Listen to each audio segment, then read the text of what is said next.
this conversation, my prayer is that's going to be really helpful for all of us because it's going to be honest and it's going to be clear, I believe, and it will hopefully allow us to look forward and to have a healthy, real, God-rooted understanding of what sex and love really, really are.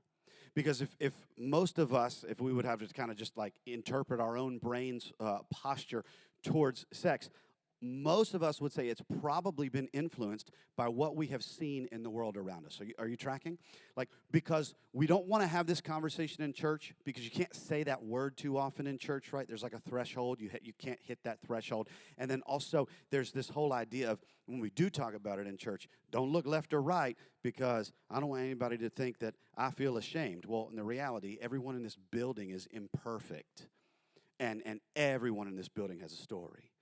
And so we don't want to do that. So what we do, because as a church, we don't want to talk about things like this, we seek elsewhere to be educated on the subject, which has taken us to culture. But in reality, our culture does not understand sex and love.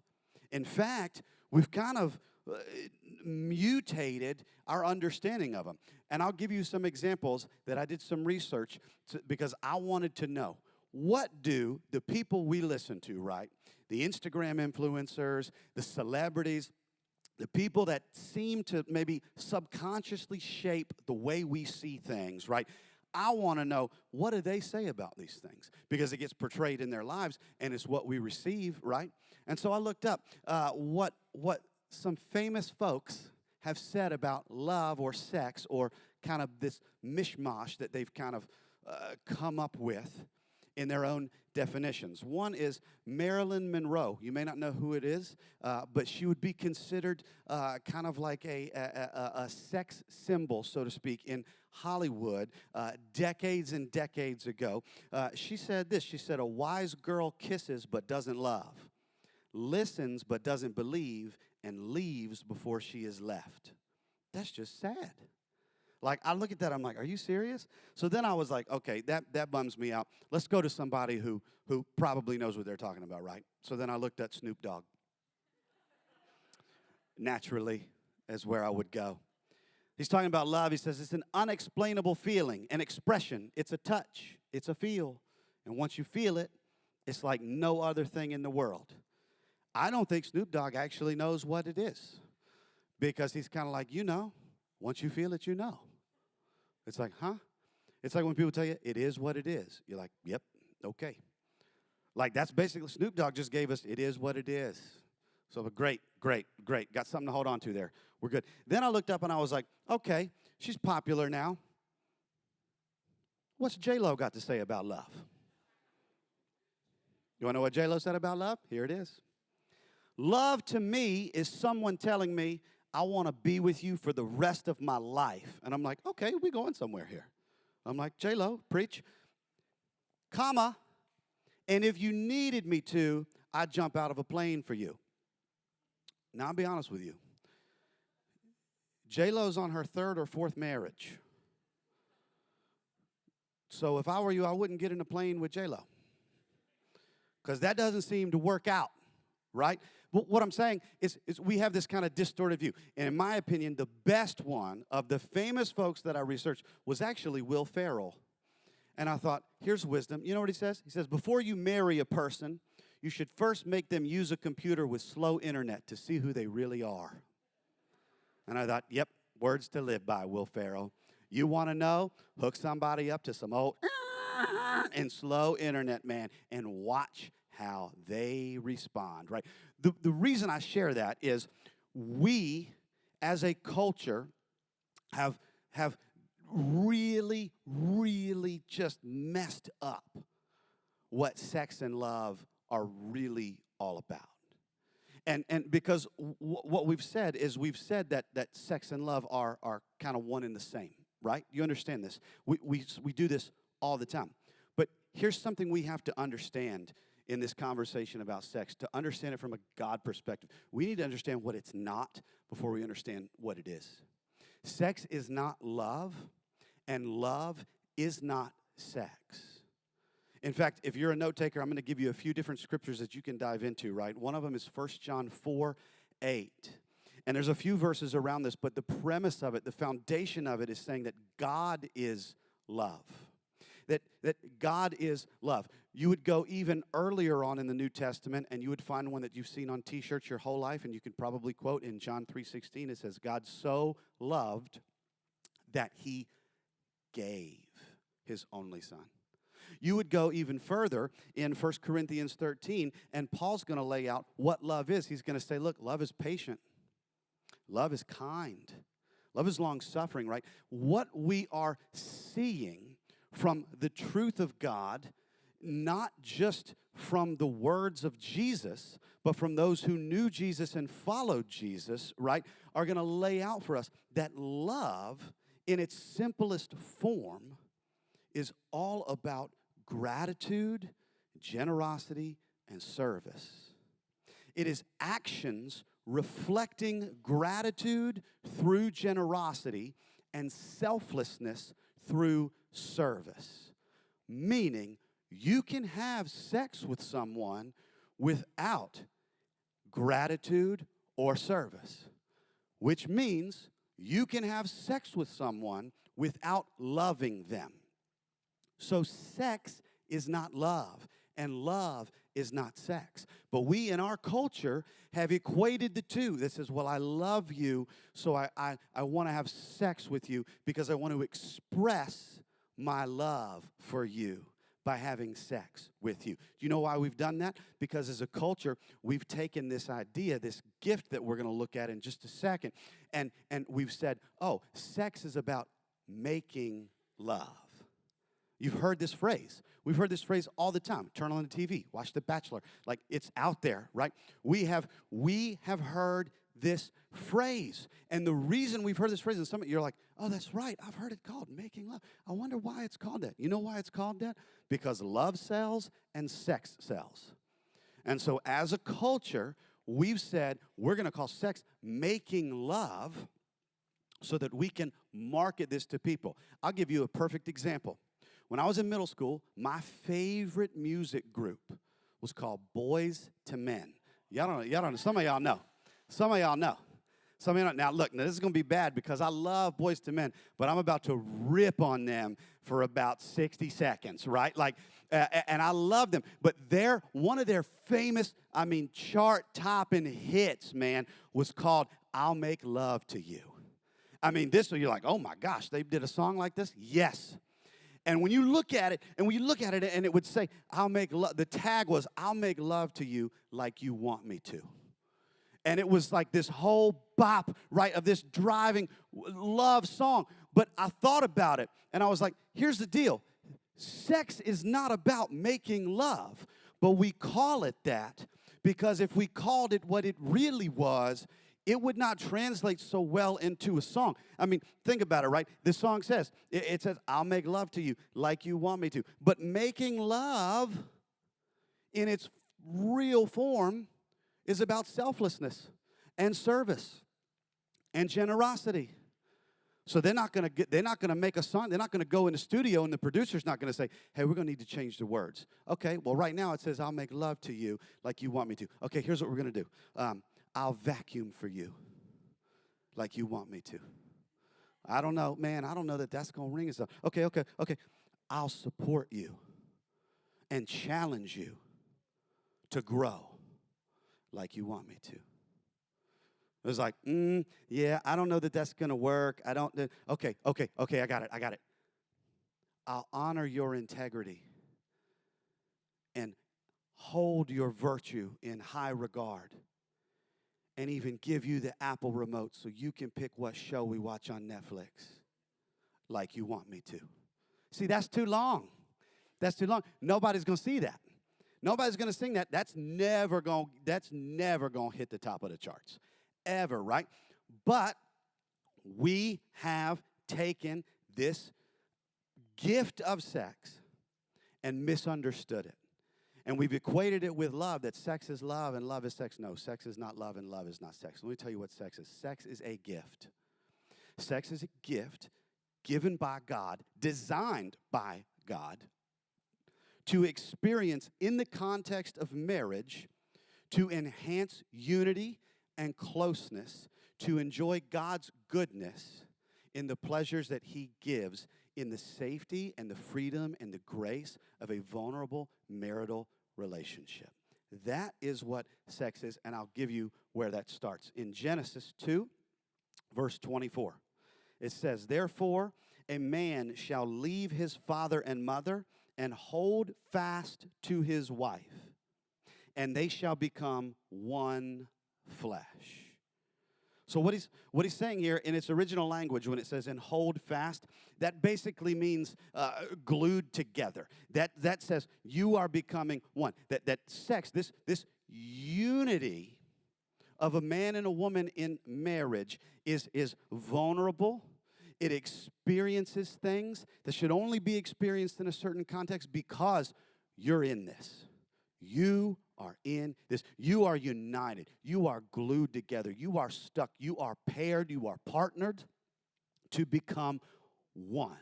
That's why you hear it all the time in songs and in weddings, right? That two will become one. Why? Because they're now sharing everything with one another.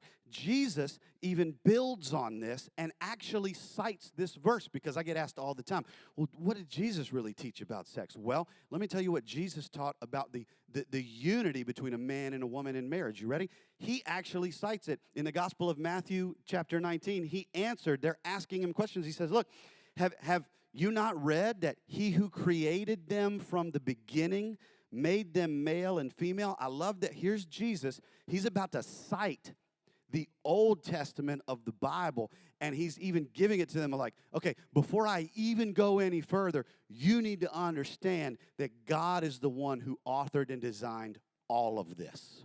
Like, did you not? And it's almost like he's kind of tongue-in-cheek, like giving them a little bit of shade. Like, you didn't know this? Like, have you not read that God made all this? And then he quotes, "Therefore a man shall leave his father and his mother and hold fast to his wife, and the two shall become one flesh. So they are no longer two, but one flesh." See, Jesus is going to quote what we read in Genesis, doubling up on and building upon this truth that sex is a gift. Sex is not a god. But what we've done in our culture is that we've taken a gift meant for good and made it the ultimate. That we've taken this idea that sex is the ultimate thing to be attained in a romantic, loving relationship. That is the pinnacle, right? That is the pursuit. That's the ultimate idea of sharing this. But Jesus does not echo that of Genesis, and never does he say that that's what it is. In fact, I would tell you that even in the context of marriage, sex is a portion of marriage. That sex is never the ultimate thing, so much that sex is neither foundational nor paramount to a marriage. And if it is, that marriage is built on shifting sand and chasing a hunger that will never satisfy. It is a gift that would bring a man and a woman closer together in marriage that God has designed so that we would experience His goodness and His grace. That we would have that freedom to be united in a way that would create such a closeness. And what we have done is we have so misunderstood what sex was created for, and that we have taken this gift and turned it into a god, which has basically caused us to take a good thing and make it the ultimate thing, to where now so much is made that we put our identity into sex. That the way we dress, that the way we act, that the words we say, that the demeanor we present is all geared towards somebody looking at us a certain way. You know what I'm talking about. Everything is built. Well, this is my sexual identity. I have based my identity on sex. That is what we have done in a society. And basically what we've said is We are who we have sex with. But God has never designed it. In fact, the Bible doesn't take that view at all. In fact, what we see in the Bible is your sexual identity does not define you, because you were made in the image of God, which means before you ever have sex, before you ever have anything, you have maximal value in view of God. Meaning God already sees you as maximum value. So sex is never a God. It is meant to just be a gift. But we have taken it and we've ascribed our identity to it, and we've taken something good and made it something ultimate. Are you tracking with what I'm saying? Like we know that we do this, and we've seen this in culture because we've taken and misunderstood what it isn't and fully gotten away from what it is. And because we've kind of changed these parameters, what's happened is in our culture, and really, I mean, goodness, for thousands of years, I mean, look, we've got people talking about it thousands and thousands of years ago. What we have done is we have taken this gift of sex and distorted its purpose through the lens of our pleasure. And what has happened as a result is sex has been hijacked by selfishness. Because when we read that love is patient and love is kind, how many people exercise impatience and sex is the result? That means that's not love. We've hijacked sex with selfishness. We've distorted its purpose through the lens of our pleasure. And as a result, this has caused so many missteps throughout human history and our society. You know what I'm talking about. People commit adultery. They cheat on their spouses because I need a new kind of love to experience, and I'm not satisfied by the love I'm getting.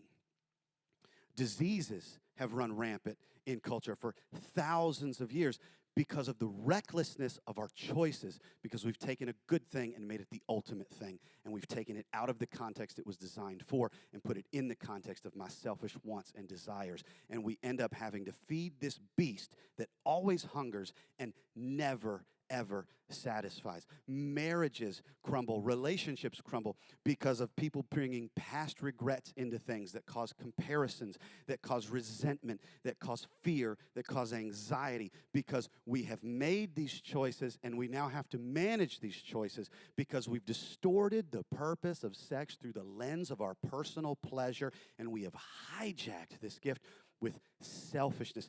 That is what we have done because our society tells us that sex is something to be explored. And you explore it until you find what feels right. And when that doesn't feel right, you abandon that and go to the next thing that feels right. And so we end up wandering in our own selfish pursuits, never ever filling the void that we're looking to fill in the first place. This has led to so much confusion, so much confusion.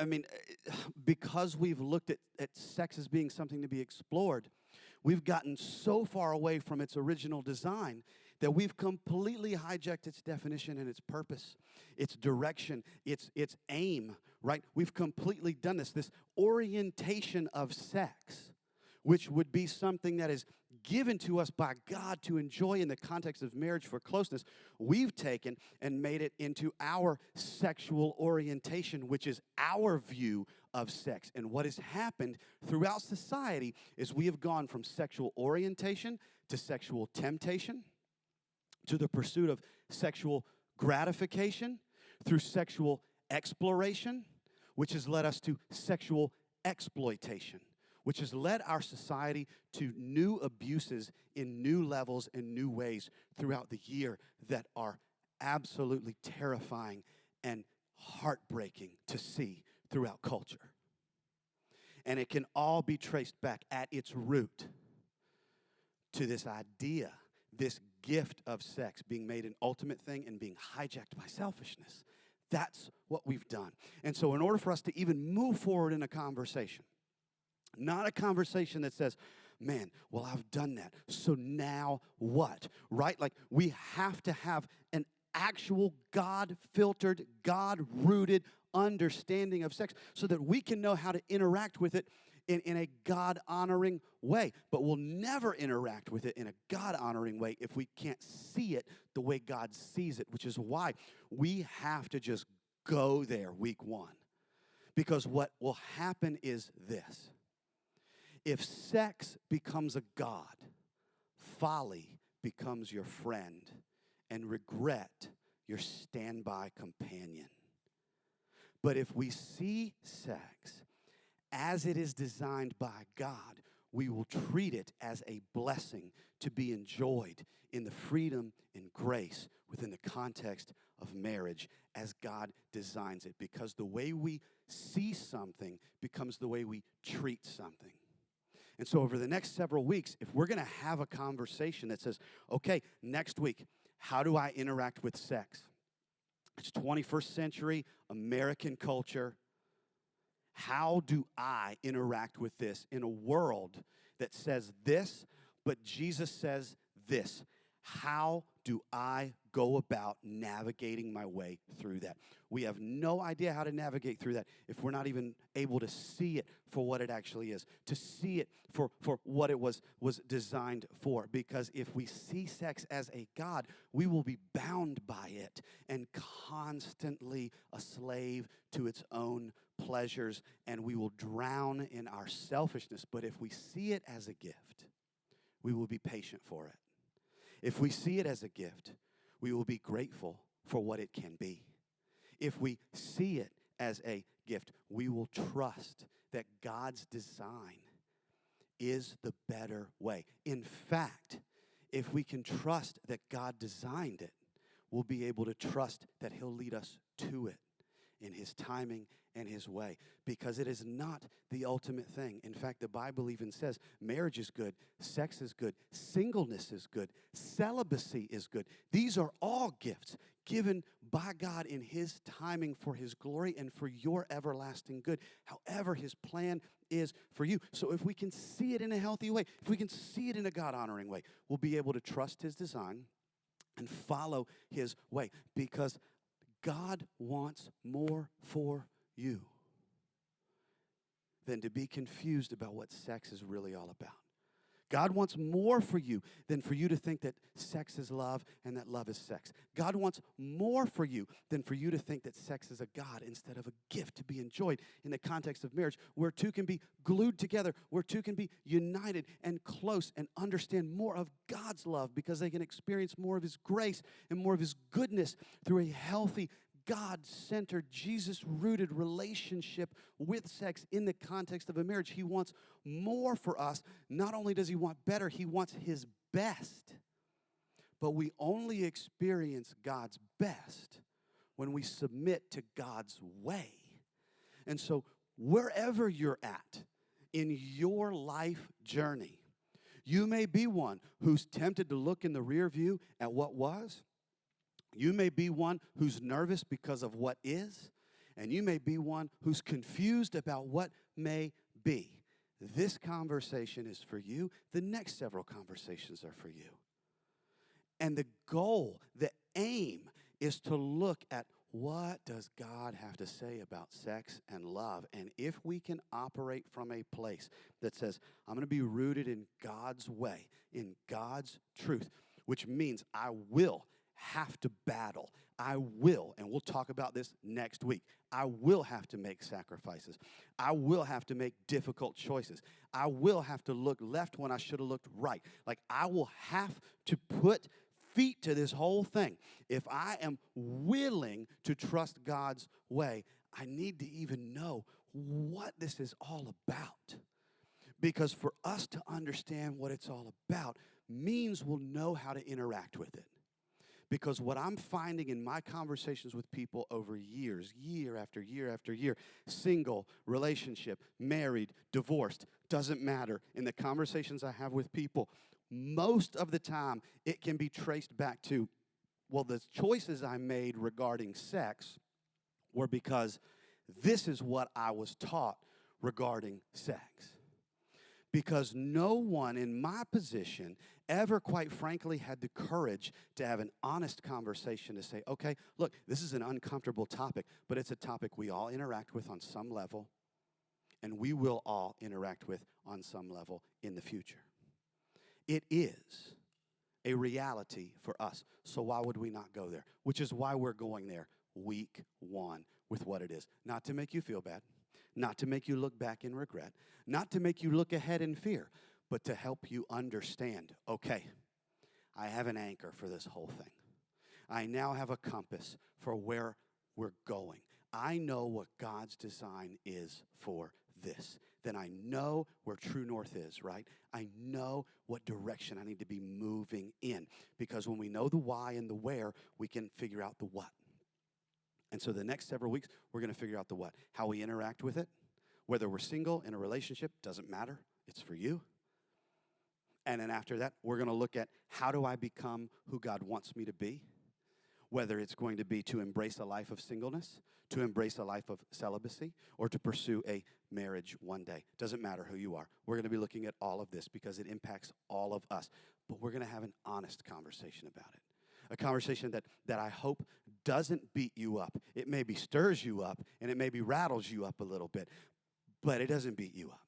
It's a conversation that ultimately will bring us back to this place that we're really trying to be at all the time, which is, can we trust God in His way? We say that all the time, right? This Jesus life, this Christian life is about submitting to the priorities and the character of God. And when people ask me all the time what the hardest thing is about living this Christian life and trusting Jesus, my response is always simple. The hardest thing about trusting Jesus is trusting Jesus, because it requires me to submit to His way. But I'll never experience His best if I don't submit to His way.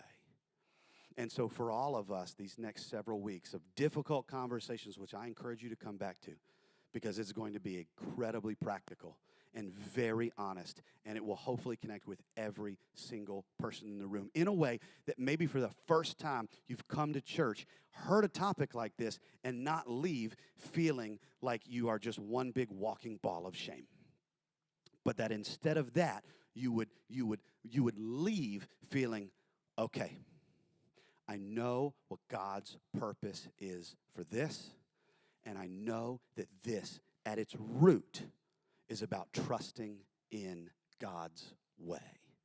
That's why we wrap this up in this package of a conversation that says we're looking at God's way and how it contrasts with man's way. And how do we put feet to our faith to trust God's way so that we can experience His best in our lives?